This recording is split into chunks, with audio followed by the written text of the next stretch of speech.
बिस्मिल्लाहिर्रहमानिर्रहीम।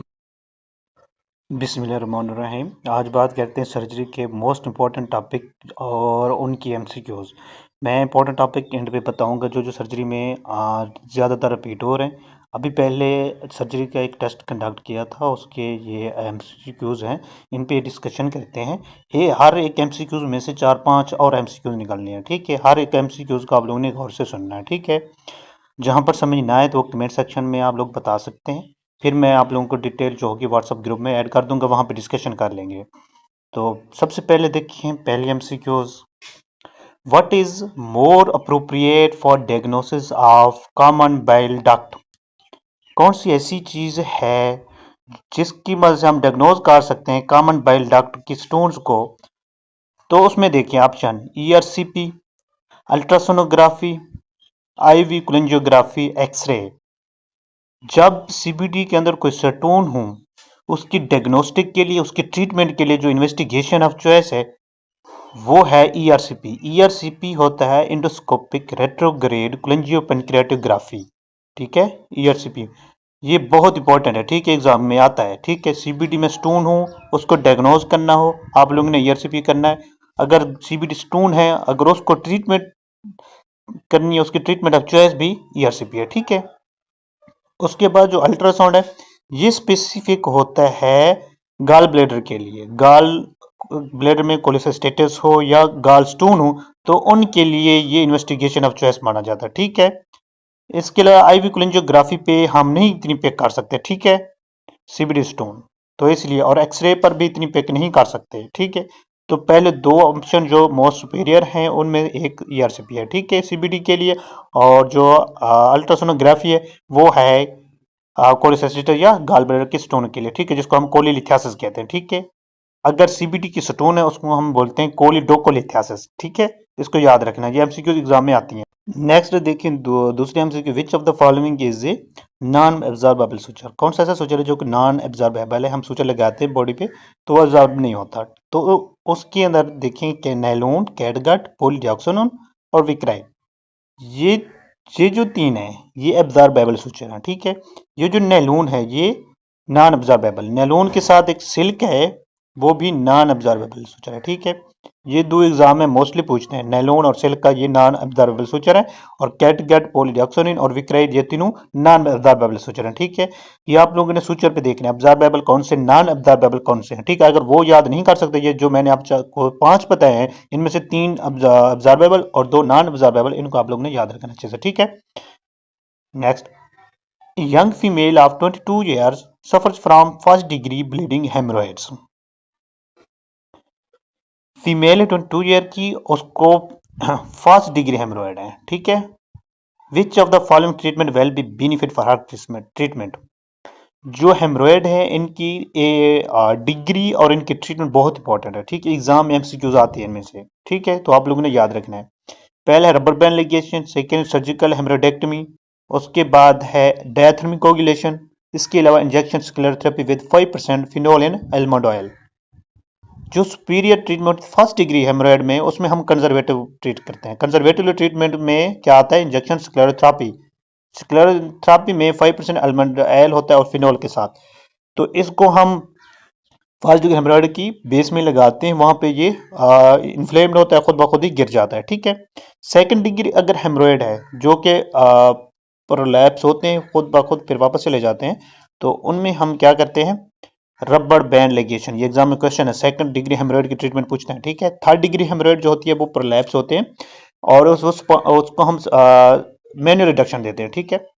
तो third degree हो, फोर्थ डिग्री में प्रोलैप्स होते हैं, वापस रिडक्शन नहीं होते हेमरोइड के, ठीक है। तो उसके अंदर हम जो ट्रीटमेंट करते हैं वो सर्जिकल हेमरोडेक्टमी करते हैं, सर्जिकल हेमरोडेक्टमी। ये सारी डिग्री और इनकी ट्रीटमेंट आप लोग ने अच्छे से देखना है, ठीक है, एग्जाम में एमसीक्यूज आती है। नेक्स्ट देखें, young adolescent male came with painless swelling in the scrotum since 2 months. On palpation feels like bag of worms. Feels like bag of worms, her MCQ में एक ना एक पॉइंट ऐसा होता है जिसको आप लोग पिक कर सकते हो, ठीक है। उसके नीचे देखें, what is the possible diagnosis? कौन सा हो सकता है? टेस्टिकुलर एब्सेस हो सकता है, हाइड्रोसील हो सकता है, वेरिकोसील या एपिडेडमोरकाइटिस हो सकता है, ठीक है। टेस्टिकुलर एब्सेस है, पेशेंट को बुखार नहीं है, देखें पेशेंट को फीवर नहीं है, आप लोगों ने हर ऑप्शन को पढ़ना होता है, ठीक है, ऐसे तुक्का नहीं लगाना।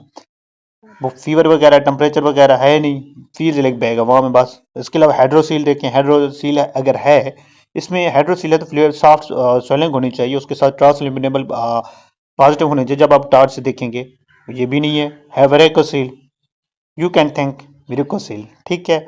अगर एपिडेडमोरकाइटिस हो सकता है तो ये भी, इसके भी इन्फ्लामेशन है तो इनके इन्फ्लामेटरी साइन आना चाहिए, ठीक है। जो सूटेबल आंसर है यहाँ पे है varicocele, feels like bag a worm is varicocele, ठीक है। ये आप लोगों ने याद रखना है, हर ऑप्शन को रूल आउट करना होता है। Next, a 20-year-old male comes to the surgical OPD with a large reducible right inguinoscrotal hernia. What is the most suitable management option this patient? ठीक है, रिड्यूसेबल इंग्यूनोस्क्रोटल हर्निया पेशेंट को, तो उसके लिए ट्रीटमेंट जो चॉइस होती है वो देखें।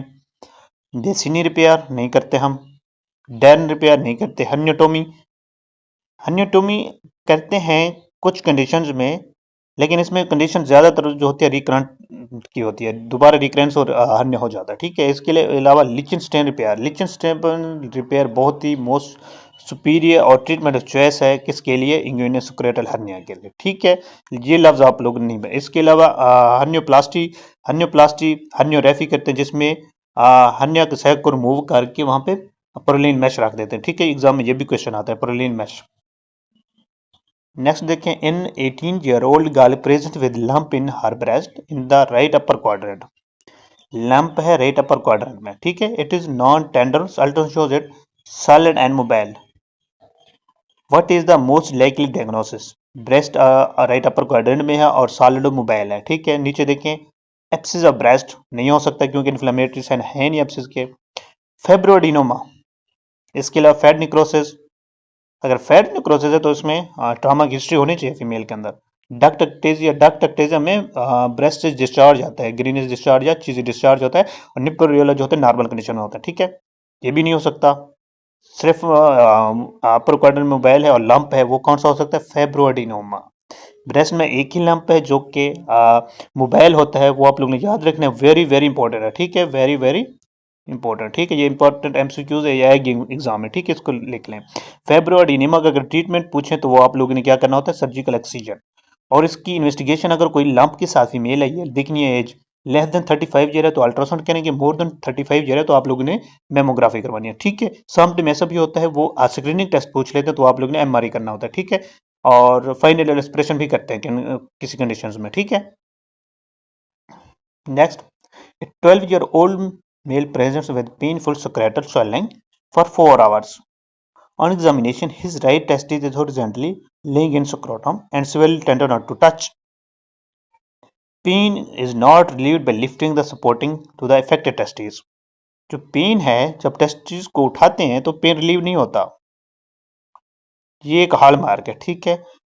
स्वेलिंग है पेशेंट को, और पेन जब टेस्टिस को आप उठाते हैं पल्पेशन करते हुए तो वो ये पेन जो होता है वो रिलीव नहीं होता, कुछ कंडीशन में ये रिलीव हो जाता है, तो वो देखेंगे क्या है, इन्फेक्टेड हाइड्रोसील तो नहीं हो सकती, हाइड्रोसील में पेन तो नहीं होता, सॉफ्ट फ्लूइड होता है।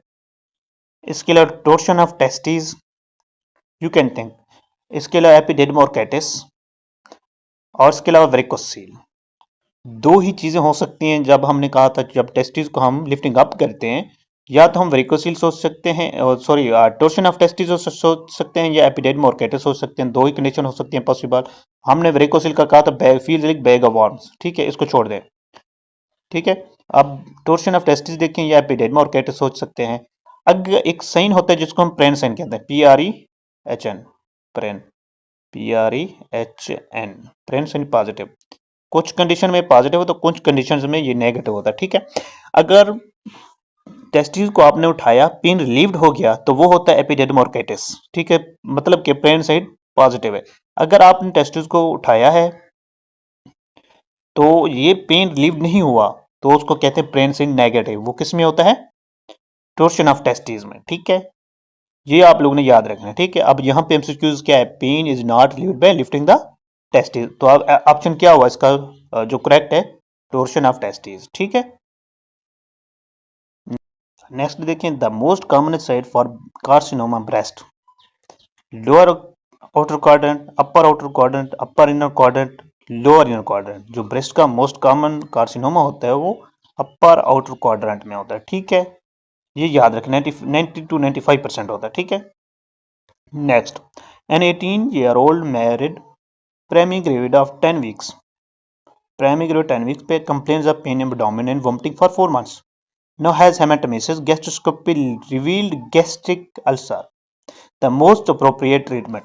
एक फीमेल है, उसको गैस्ट्रिक अल्सर है और वो प्रेगनेंसी पे है 10 वीक्स पे। आप लोगों को पता है प्रेगनेंसी में हम कोई भी ऐसी ड्रग नहीं दे सकते जो टेराटोजेनिक इफेक्ट रखती हो, ठीक है। तो इस लिहाज से वो पूछ रहे हैं प्रेगनेंसी में पेप्टिक अल्सर हो तो उसको हम क्या ट्रीटमेंट देंगे, ठीक है। पहला देखें, फेमोटेरिन, सक्लफेट, मेसोप्रोस्टोल, ओमेप्राजोल, ठीक है। मेसोप्रोस्टोल तो हम देते नहीं है, ओमेप्राजोल हम देते हैं लेकिन प्रेगनेंसी में नहीं देते। फेमोटेरिन भी हम प्रेगनेंसी में नहीं देते क्योंकि इनके टेराटोजेनिक इफेक्ट होते हैं, ठीक है। इसके अलावा ये विटामिन B12 की डिफिशियंसी करवा देती है, इस वजह से एनीमिया से बचवाना होता है फीमेल को। इसलिए जो मोस्ट सुपीरियर ट्रीटमेंट होती है प्रेगनेंसी में treatment of choice for peptic ulcer तो होता है सेक्रेलफेट, ठीक है। ये एमसीक्यूज बहुत इंपॉर्टेंट है। सेक्रेलफेट क्या करते हैं, जो आपकी म्यूकोजा होती है गैस्ट्रिक के अंदर वहां पे लेयर बना देते हैं जिसकी वजह से एसिड का अटैक ही नहीं होता। अब नेक्स्ट देखें, ए 65-year-old hypertensive man presented with anorexia, ankle edema, generalized weakness for few months. Showed his arterial blood gases ABGs gas analysis showed pH 7.3, partial pressure carbon dioxide 33 milligram mercury, partial pressure carbon dioxide 95 millimeter mercury, और bicarbonate देखें 16 millimole पर litre, ठीक है। What is the most likely acid based disorder. Exam में acid based disorder पर 2 MCQs पक्की आनी है, ठीक है। इनको रटे लगा लें, ठीक है। इनका कंसेप्ट समझें। जब देखें पीएच 7.3 है, बाइकार्बोनेट 16 है और पार्शियल प्रेशर कार्बन डाइऑक्साइड 33 है, पहले आप लोगों को इनकी नॉर्मल वैल्यू पता होनी चाहिए, ठीक है। उसके बाद ही आप लोग एमसीक्यूज को कर सकोगे, ठीक है।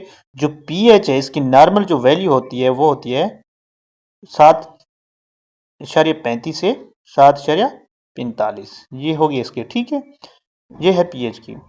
इसके बाद ये याद रखोगे तो ही आप लोगों से एमसीक्यू होगी। फिर आ जाते हैं कार्बन डाइऑक्साइड की पार्शियल प्रेशर। कार्बन डाइऑक्साइड जो नॉर्मल होता है वो 35 से 45, ठीक है। और इसके अलावा जो बाइकार्बोनेट है जो इसकी जो वैल्यू होती है 22 से 28 तक, ठीक है। 22 से 28 तक ये नॉर्मल है, ठीक है। ये याद रखोगे, ठीक है। अब एमसीक्यू पढ़ते हैं। 7.3 पीएच एसिडिक के लेस है, ठीक है। पार्शियल प्रेशर कार्बन डाइऑक्साइड देखें, मैंने क्या बताया था 35 to 45, ये भी काम है। इसके बाद बाइकार्बोनेट देखें, मैंने 22 से 28 बताई थी, ये भी काम है। पीएच, बाइकार्बोनेट और पार्शियल प्रेशर कार्बन डाइऑक्साइड तीनों जो हैं वो क्या हो रही हैं, डाउन। डाउन जब होती हैं तो तीनों एसिडिक है कंडीशन, तो एसिडिक कंडीशन ढूंढे, मेटाबॉलिक एसिडोसिस, ठीक है। अगर ये तीनों एरो ऊपर होते तो फिर क्या लगाते हैं हम, कंडीशन अल्कोलोसिस बन गया, तब हम लगाते हैं मेटाबॉलिक अल्कोलोसिस, ठीक है। ये 2 एमसीक्यूज आप लोगों के हो गए। अगले 2 एमसीक्यूज देखें। जो रेस्पिरेटरी एसिडोसिस होते हैं, एसिडोसिस का पता है आप लोगों को पीएच डाउन होती है, ठीक है। इसमें पीएच लेस होगी, पार्शियल प्रेशर कार्बन डाइऑक्साइड और बाइकार्बोनेट ये दोनों दोनों इंक्रीज होती हैं, ठीक है। ये अगर ये कंडीशन आ जाए वैल्यू में तो आप लोगों ने लगाना है रेस्पिरेटरी एसिडोसिस, ठीक है। अब देखें रेस्पिरेटरी अल्कोलोसिस में क्या होता है, इसमें पीएच बेस में है तो पीएच क्या होगी, ज्यादा होगी। बाइकार्बोनेट और पार्शियल प्रेशर कार्बन डाइऑक्साइड ये रिवर्स होंगे, ठीक है। ये एक दूसरे के इनवर्सली प्रोपोर्शन होते हैं, ठीक है। पीएच इंक्रीज हो रही है, दोनों डिक्रीज होंगे। अगर एसिडिक है तो पीएच इंक्रीज डिक्रीज होगी और जो बाइकार्बोनेट है या पार्शियल प्रेशर कार्बन डाइऑक्साइड दोनों इंक्रीज होते हैं, ठीक है। इनके कंसेप्ट इस तरह है, ठीक है। आप लोगों ने इनको याद रखना, अच्छे से टेबल याद करके जानी है, ठीक है। अगर समझ नहीं आई तो मुझे कमेंट में बताएं, फिर आप लोगों में ग्रुप में ऐड करके फिर आप लोगों को समझाऊंगा अच्छे से। 60-year-old male presented with loin pain, hematuria. The best diagnostic test would be low and pain, अगर कोई पेशेंट फ्लैंक पेन के साथ है तो बेस्ट इन्वेस्टिगेशन बतानी है, ultrasound, urine analysis, plain film abdomen, complete CBC. Complete CBC पे क्या आएगा? कुछ नहीं आएगा। प्लेन फिल्म एब्डोमेन पे भी कुछ नहीं है ना, वो तो उस पर टाइम लग जाता है। यूरिन एनालिसिस पे कुछ नहीं हो सकता, ये यूटीयू को चेक करने के लिए हम कर सकते हैं, लेकिन पेन में आया, एब्डोमेन के साथ आया, तो वो सस्पेक्ट हो सकता है रेनल स्टोन, तो उसके लिए बेस्ट जो डायग्नोस्टिक टेस्ट है वो अल्ट्रासाउंड है। ठीक है, कोई भी पेशेंट फ्लैंक पेन के साथ है या एब्डोमिनल पेन है तो फर्स्ट जो हमारी होती है वो अल्ट्रासाउंड होती है। ठीक है, next, the most common cause of aortic dissection.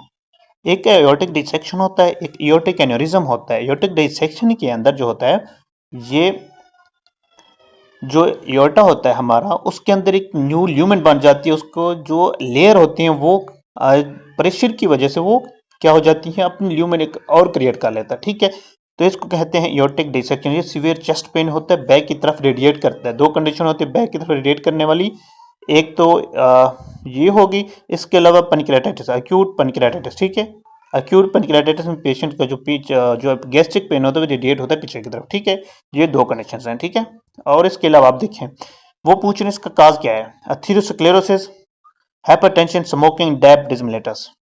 ठीक है, क्योंकि कंडीशन सीवियर है, अयोर्टा में है, तो आप लोगों को सोचना चाहिए अयोर्टा में सबसे ज्यादा प्रेशर होता है। ज्यादा प्रेशर कब होता है? जब क्या हो कंडीशन, हाइपरटेंशन हो, ज्यादा हाइपरटेंशन। ठीक है, तो मोस्ट कॉमन एयोर्टिक डिसेक्शन का जो काज है हाइपरटेंशन है। जो एयोर्टिक डिसेक्शन इसके दो पार्ट हैं, type A, type B. Type A and B.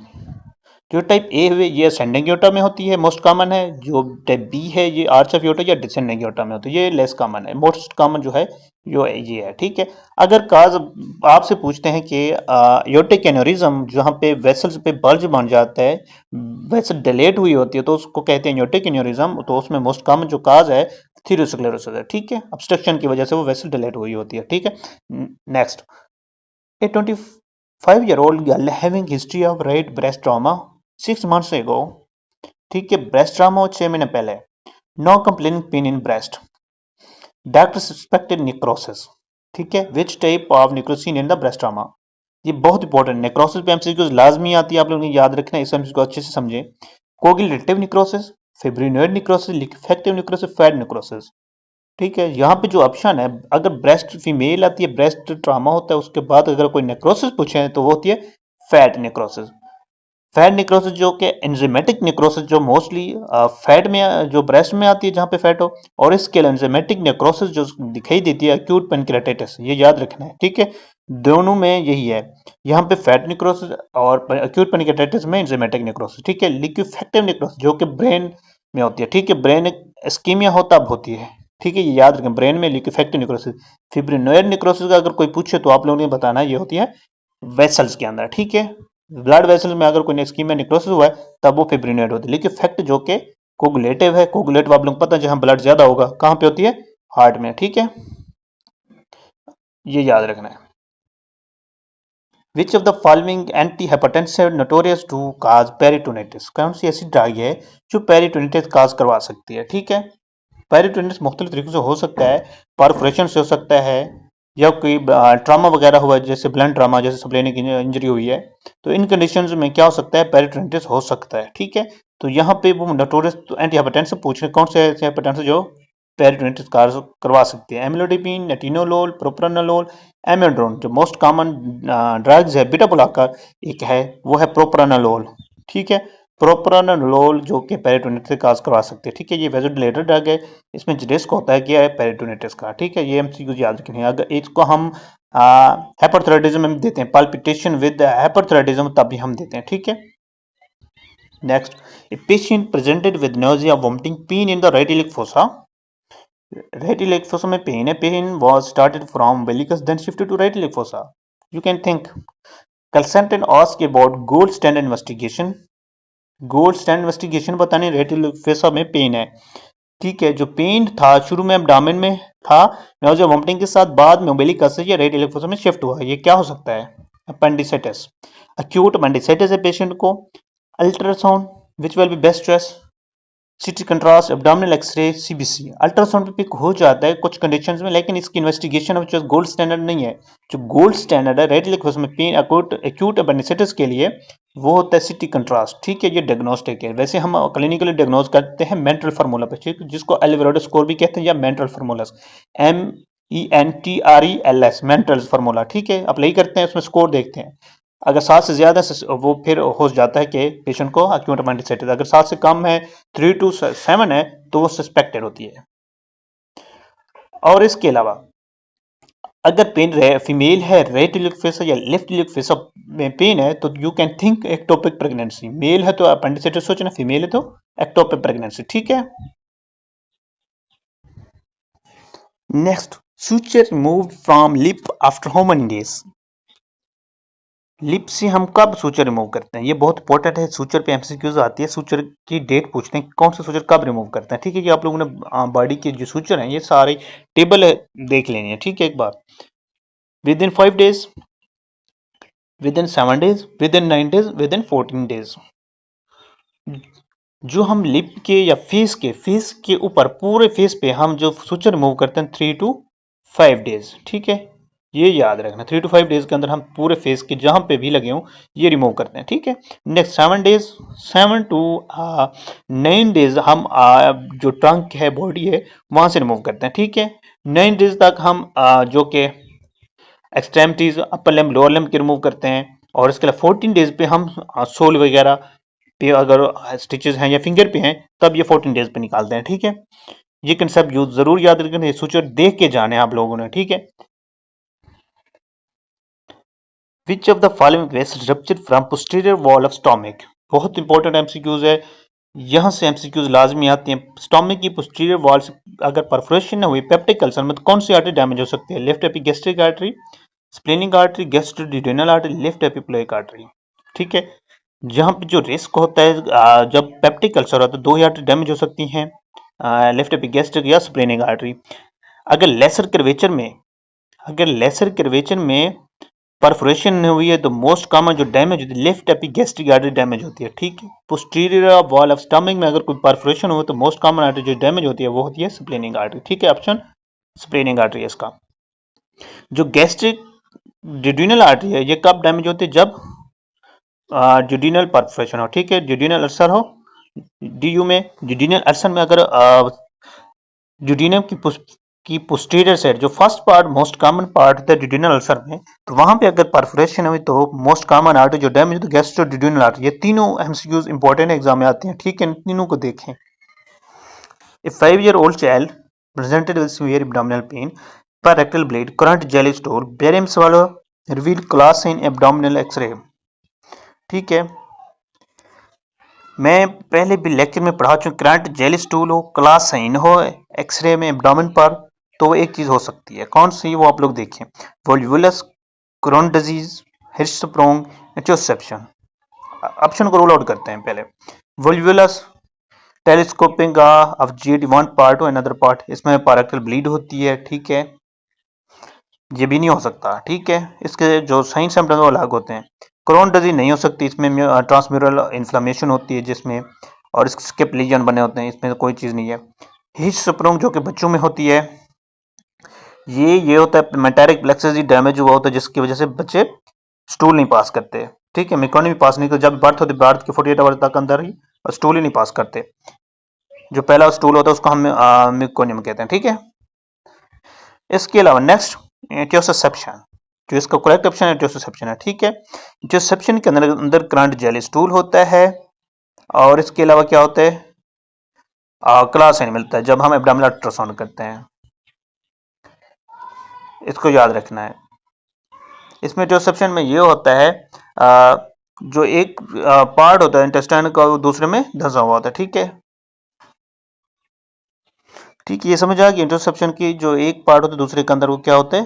Proximal into distal में होता है। ठीक है, उसके मोस्ट कॉमन साइट अगर पूछे तो आप लोग ने बताना इलियो इलियल, इलियो इलियल। ठीक है, इलियल। ठीक है, ये याद रखना। ठीक है, इलियो इलियल। नेक्स्ट देखें, 45-year-old woman arrives at the emergency day after a fall from height. She responds to painful stimuli by opening her eyes. ठीक है। Opening her eyes, localise pain, uttering inappropriate words, what is her GCS. इस female का GCS बताना है, कितना accident के बाद emergency में आई है। तो जीसीएस बहुत इंपॉर्टेंट है, 2 एमसीक्यूज आएंगे एग्जाम में, आप लोगों ने इसको अच्छे से देख के जाना है आखिरी रात। तो सबसे पहले 7, 8, 9, 10 ऐसे रट्टा नहीं लगाना, ऐसे तुक्का नहीं लगाना, समझना है पहले इस चीज को, ठीक है। ओपनिंग हर आइज, तो इसके होते हैं दो स्कोर, ठीक है। जब पेन का स्टिमुलस देते हैं तो वो अपनी आंखें ओपनिंग करते हैं, ठीक है। लोकलाइजिंग पेन, फीमेल बताते हैं मुझे यहाँ यहाँ पे दर्द है, कितना हुए 5। अटरिंग इनअप्रोप्रिएट वर्ड्स, ठीक है, इनअप्रोप्रिएट वर्ड्स बोल रही है, ठीक है, तो वो कितना होता है 3 होता है, ठीक है। टोटल कितना हुआ 10, ठीक है। इसका ऑप्शन देखें 10 है, ठीक है। जीसीएस को इस तरह याद करना है, ठीक है, आप लोगों ने रट्टा नहीं लगाना। Next, a 5-year-old experiences severe respiratory distress being hit by a motorbike. Examination revealed reduced air entry on the right side with tracheal deviation. Accident हुआ, उसके बाद एयर एंट्री डिक्रीज हुई, ट्रैकिया डेविएट हो गया लेफ्ट साइड पे। What is the next step management. सबसे पहले कोई भी एक्सीडेंट इमरजेंसी में कोई आए, अगर उसको रिस्पिरेटरी प्रॉब्लम हो रही है, सबसे पहले एयरवे को सिक्योर करना होता है, ठीक है, इसको याद रखना है। अब अगर ऑप्शन में एयरवे का कोई जिक्र है, वो ऑप्शन वही होता है, ठीक है। जो एमसीक्यूज एनआरए में आते हैं वो एमसीक्यूज दूर से बता रहे थे कि ये इसका ऑप्शन है, ठीक है।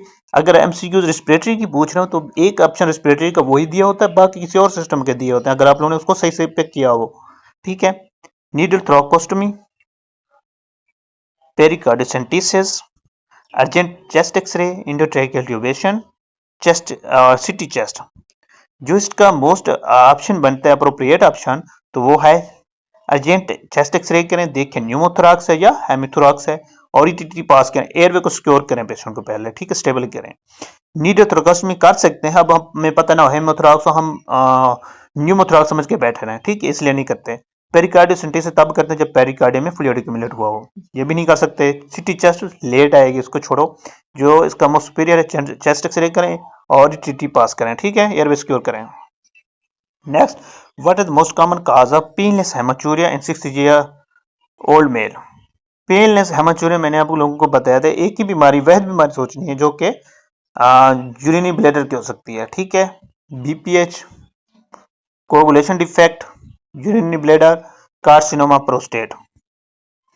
पेनलेस हेमाचूरिया अगर ओल्ड एज में आ रहा है तो एक ही चीज हो सकते हैं, ब्लैडर का कार्सिनोमा, ठीक है, ब्लैडर का कार्सिनोमा। ब्लैडर के 2 ही कार्सिनोमा हो सकते हैं, एक स्क्वेमस होता है, एक ट्रांजिशनल होता है। स्क्वेमस जो होता है वो शिस्टोसोमा हेमाटोबियम से होता है, शिस्टोसोमियासिस हेमाटोबियम से होता है, ये एक प्रोटोजोआ है जिसकी वजह से ये स्क्वेमस सेल कार्सिनोमा हो सकता है। ये एग्जाम में क्वेश्चन पूछते हैं, कौन सा ऐसा प्रोटोजोआ है जो कि ब्लैडर कार्सिनोमा करवा सकता है, वो शिस्टोसोमियासिस हेमाटोबियम, ठीक है, इसको याद रखना है।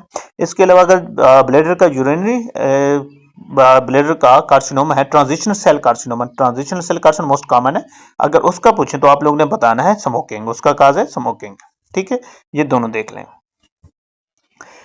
A 22-year-old student presents with painless swelling confined to the right scrotum with no cough impulse, non-palpable testis separately and positive transluminable, ठीक है। What is the most likely diagnosis? Testicular tumour, देखें tumour को कोई option है नहीं है। Weight loss, lymphadenopathy वगैरह होनी चाहिए थी। टोर्शन ऑफ टेस्टिस हो सकता है, सीवियर पेन के साथ तो नहीं है, पेन लेस है, छोड़ो इसको। हाइड्रोसील या varicocele, varicocele feels like bag worms में होता है, ये भी नहीं हो सकता। एक ऑप्शन रह गया आप लोगों के पास, हाइड्रोसील, ठीक है, हाइड्रोसील। अगर कोई इसका जवाब है बता सके तो वो है हाइड्रोसील, ठीक है, क्योंकि पल्पेबल टेस्टिस नॉन पल्पेबल, जब आप हाइड्रोसील में टेस्ट को पल्पेट करते हैं, फ्लूइड की एक्यूमुलेशन, टेस्ट पल्पेट ही नहीं होता सेपरेट, ठीक है। और इसमें ट्रांसल्यूमिनेबल का मतलब होता है जब आप टार्च से देखते हैं, एक साइड से देते हैं टार्च तो दूसरी साइड पे आप लोगों को शो होती है, इसको हम ट्रांसल्यूमिनेबल कहते हैं, ये ट्रांसल्यूमिनेबल इसमें पॉजिटिव, ठीक है, ये हाइड्रोसील का केस है। अगर बच्चों में पूछें कि बच्चा है सिंस बर्थ से, उसके टेस्ट में फ्लूइड एक्यूमुलेट है और टेस्ट नॉन पल्पेबल हो रहे हैं, जब क्राई करते हो तो ज्यादा हो जाता है, बाद में रिड्यूसेबल है, रिड्यूस हो जाता है, ठीक है। अगर ऐसी कंडीशन आ जाए तो हम कहते हैं patent process vaginalis, patent processes vaginalis, ठीक है। ये टेस्टिस की जो लेयर होती है उनके अंदर फ्लूइड एक्यूमुलेट होता है, क्योंकि जो पेरिटोनियम होता है वो इंग्यूनल कैनाल से स्क्रोटम के अंदर इसका कनेक्शन होता है सिंस बर्थ से पहले का। जब बर्थ होती है तो ये ओब्लिटरेट हो जाती है, समटाइम ये ओब्लिटरेट नहीं होती, जिसकी वजह कनेक्शन रहता है, जिसकी वजह से बच्चों में कॉन्जेनिटल पेटेंट प्रोसेस वेजिनलिस हो जाता है। ठीक है, यही प्रॉब्लम होती है बच्चों में, पेटेंट प्रोसेस वेजिनलिस ऑप्शन लगाना है। और ओल्ड एज में आप लोगों ने क्या लगाना है, एक्योर्ड हो तो यंग एज या ओल्ड में तो हाइड्रोसिल सोचना है। ठीक है। 42-year-old woman received multiple transfusions after sustaining a fracture. She complaining of perioral numbness, carpopedal spasm with a positive chopstick sign.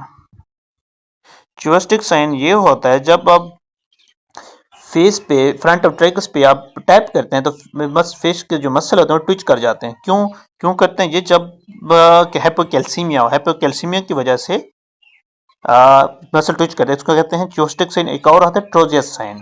ठीक है, वो कार्पोपेडल स्पैज्म करवाते हैं जब बीपी कफ लगाते हैं। ठीक है, Chvostek sign, Trousseau sign most important clinical feature hypocalcaemia के। ठीक है, what is the treatment of the condition? इस कंडीशन की ट्रीटमेंट क्या है?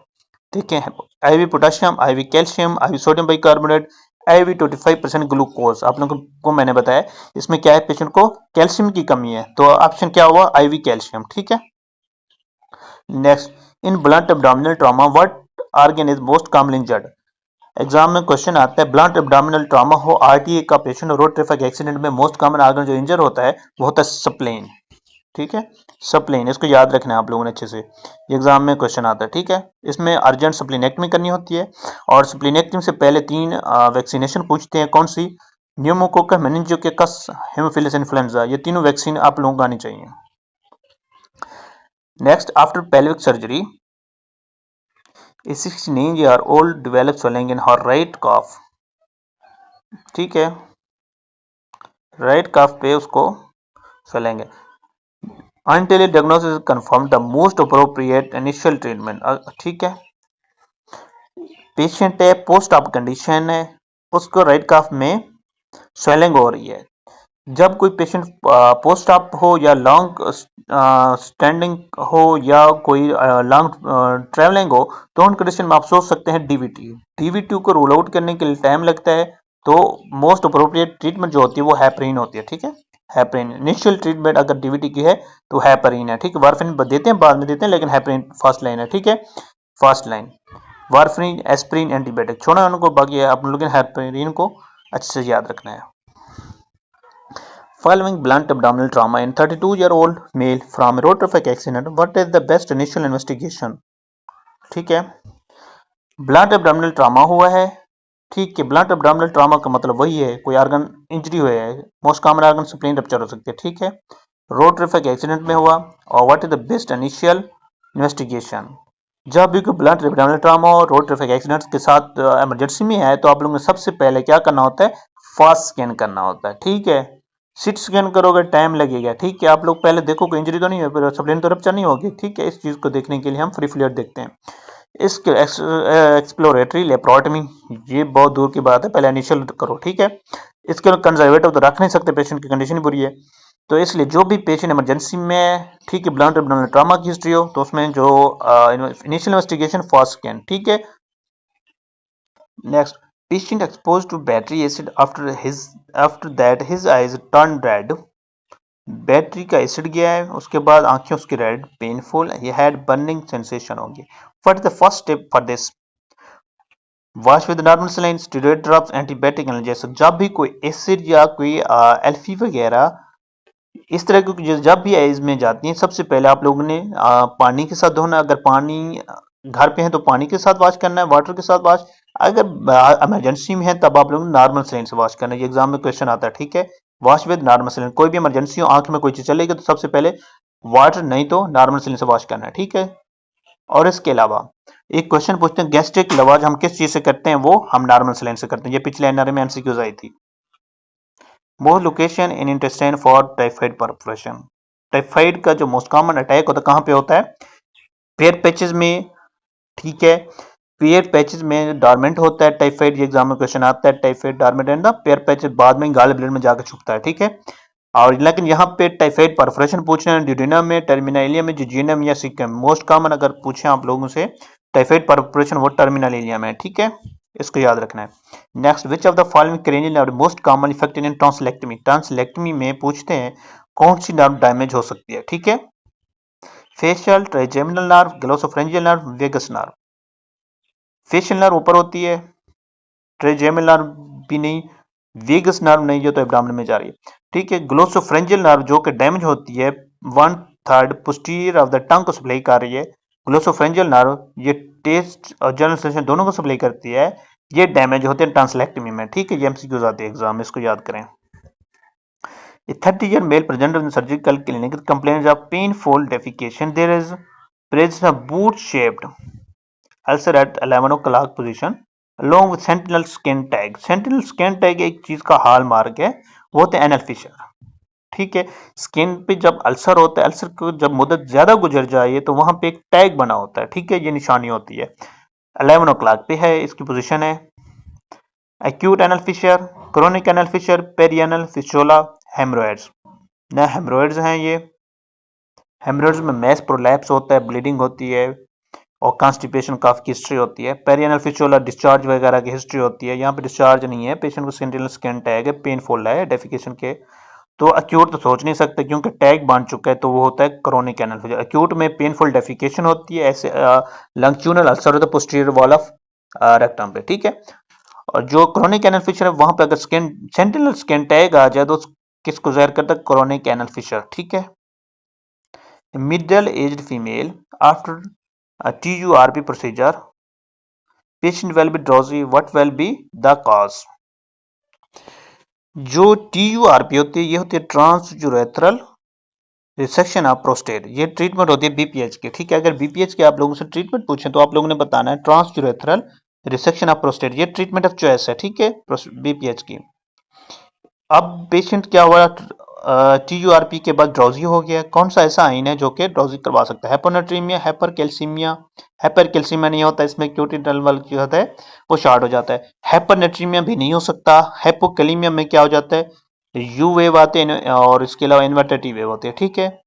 और हाइपोनेट्रीमिया ऐसी कंडीशन है जिसमें पेशेंट ड्रॉजीनेस हो सकता है, ठीक है, या एग्जाम में बार बार एमसीक्यूज आती है, ठीक है, repeat. A 50-year-old man diabetic with extensive pulsatile mid-abdominal mass admitted to the surgical ward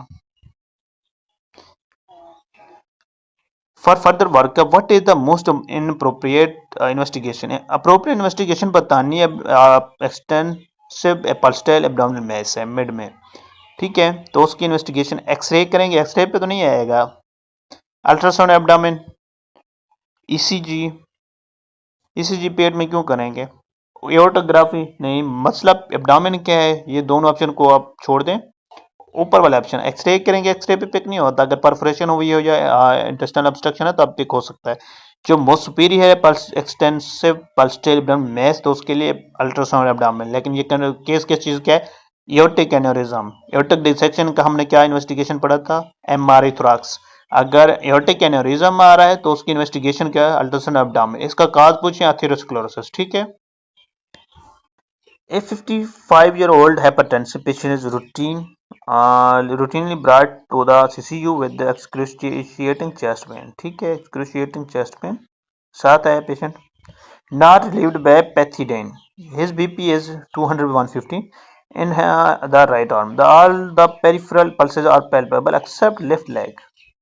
सारी पल्सेस आ रहे हैं, लेफ्ट लेग में जो पल्स है वो फील नहीं हो रही, ठीक है। क्या आ रहा है, रेड फीमोरल डिले आ रहा है, ठीक है।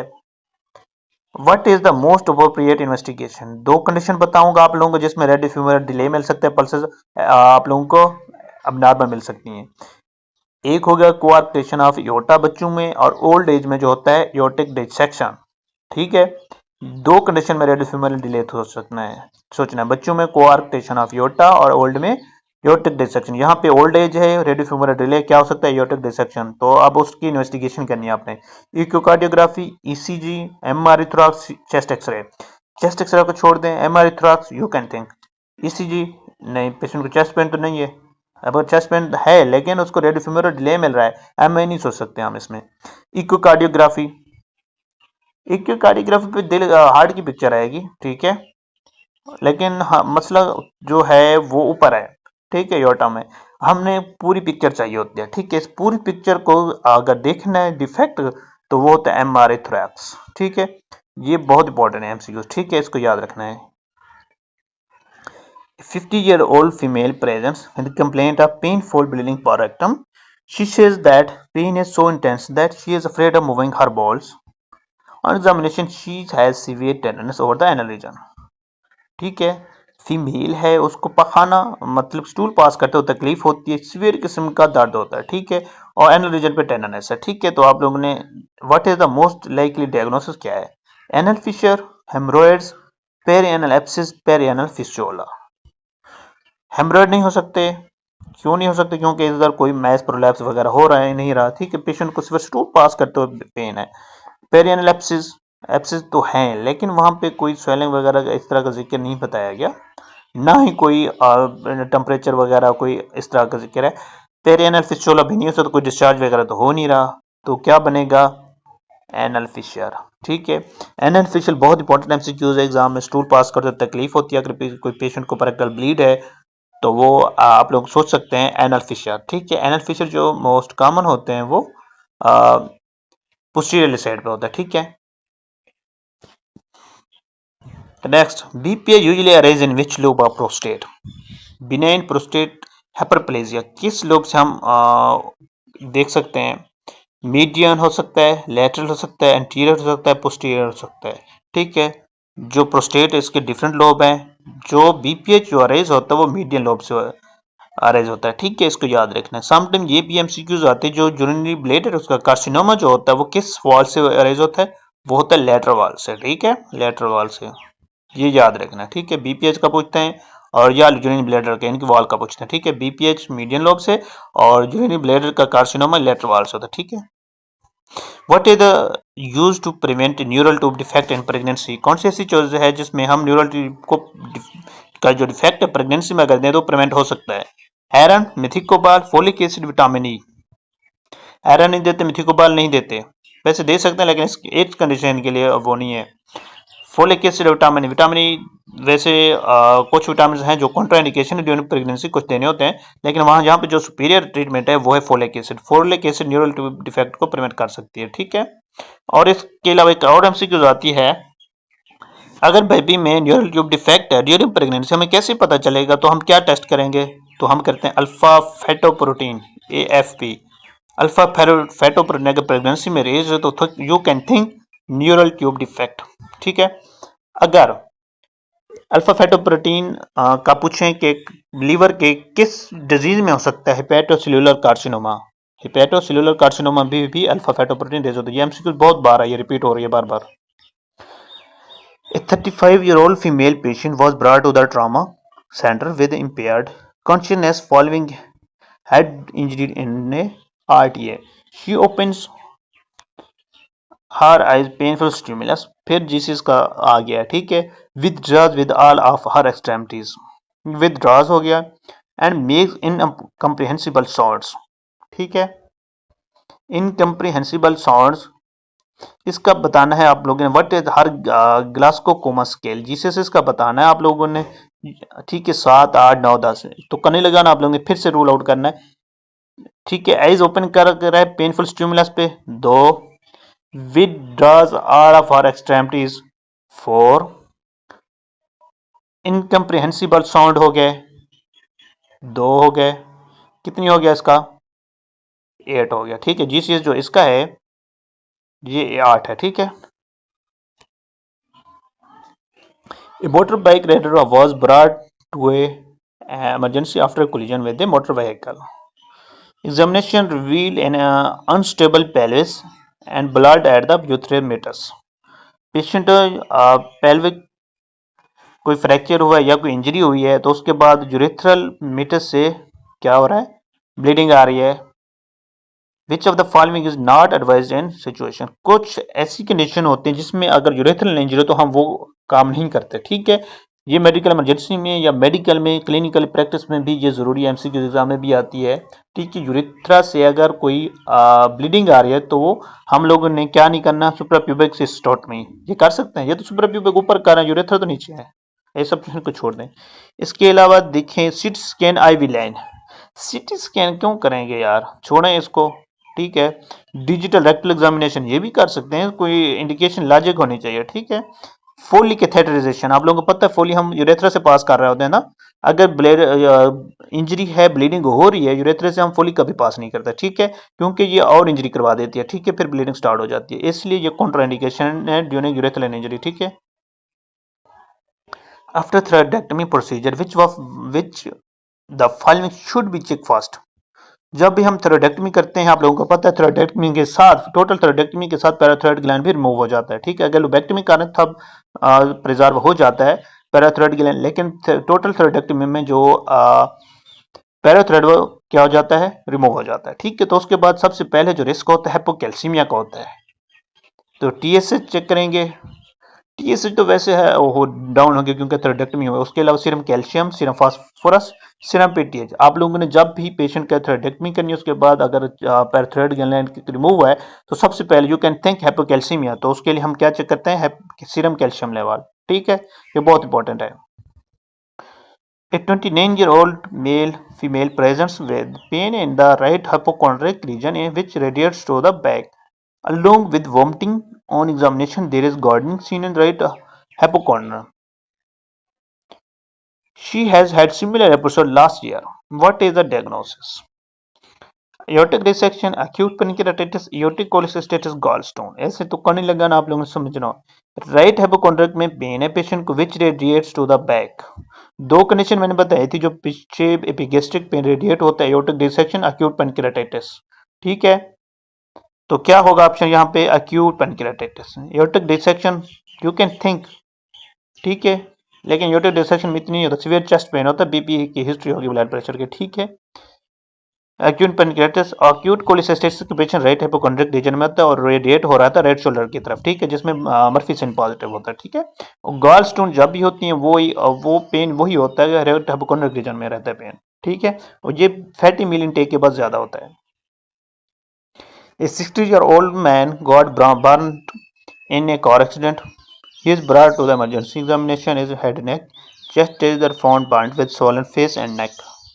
The most appropriate step in the initial management. कोई भी अगर कोई आरटीए या बर्न किसी भी तरह से आए, पेशेंट अगर स्टेबल ना हो, सबसे पहले पेशेंट को स्टेबल करना है इमरजेंसी में। ठीक है, एंटीसेप्टिक ड्रेसिंग, क्या करोगे ड्रेसिंग, पेशेंट स्टेबल ही नहीं है आप लोगों का। ठीक है, चेस्ट एरिया बर्न वगैरह, चेस्ट, उसके नेक, फेस, हर सब कुछ जला हुआ है। ठीक है, कैलकुलेटिंग परसेंटेज ऑफ बर्न, इसको दफा करो। गिविंग एंटीबायोटिक दूर का बात है, पहले पेशेंट को स्टेबल करो। मेंटेनिंग एयरवेज, मैंने आप लोगों को बताया जब भी ऑप्शन आया आप लोगों को एयरवेज का नीचे पूछ रहे हो तो वो एयरवेज ही पूछ रहे होते हैं। ठीक है, जवाब। Young man reported with an injury to perineum during automobile accident. Perineum में इंजरी हुई पेशेंट की। His penile urethra is ruptured. The most likely reason to have extravasated urine. Urethra rupture हुआ, जो यूरिन होता है extra वेजेटेड, वो कहाँ जाएगा पूछ रहे हैं। एनल ट्रायंगल में जाएगा? नहीं, ये तो बहुत दूर है। डीप पेरिनियल पाउच में नहीं जाता, इसको रेक्टल फोसा में भी नहीं जाता क्योंकि ये रेक्टल के साथ होता है। और स्क्रोटम में जाता है। जब भी आप लोगों को पता हो यूरेथ्रल इंजरी होती है, जो यूरिन की एक्यूमुलेशन होती है वो मोस्टली किस में जाती है, स्क्रोटम में जाती है। ठीक है, ये एमसीक्यू इंपॉर्टेंट है। A surgeon while repairing indirect inguinal hernia should find the hernia sac. hernia sac कहाँ ढूंढेंगे? indirect inguinal hernia में at deep inguinal ring inside the internal spermatic fascia, lateral to inferior epigastric artery, medial to inferior epigastric artery.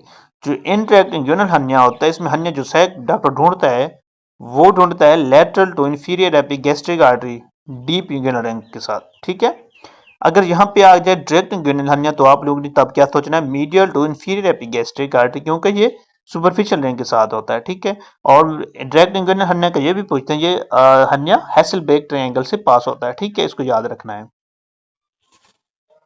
A 35-year-old female diagnosed with case of pheochromostoma.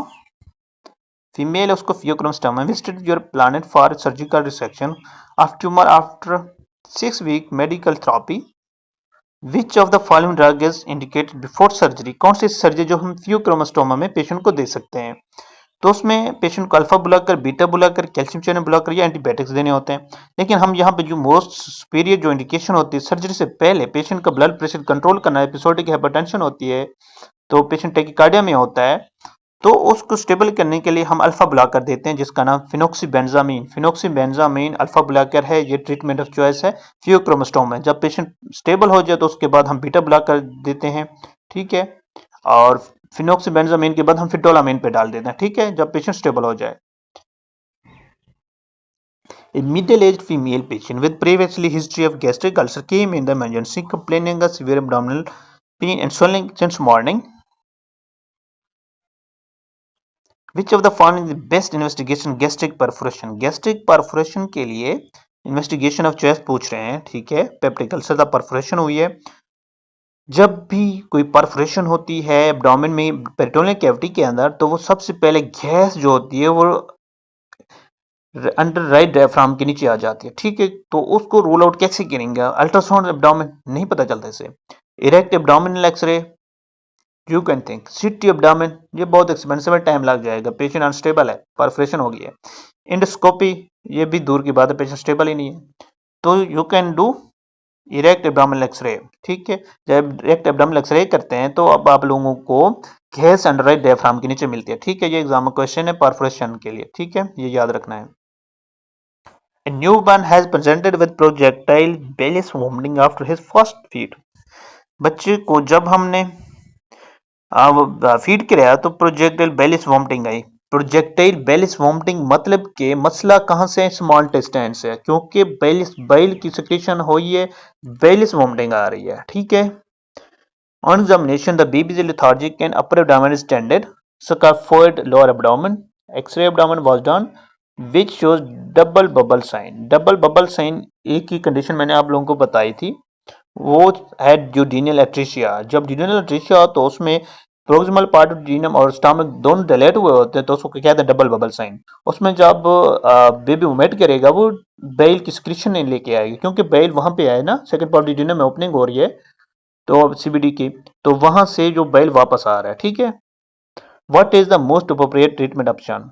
Fluid resuscitation, give antibiotics, duodenostomy करनी है या Whipple procedure? जो treatment of choice duodenal atresia में वो तो ड्यूडेनोस्टमी, ठीक है।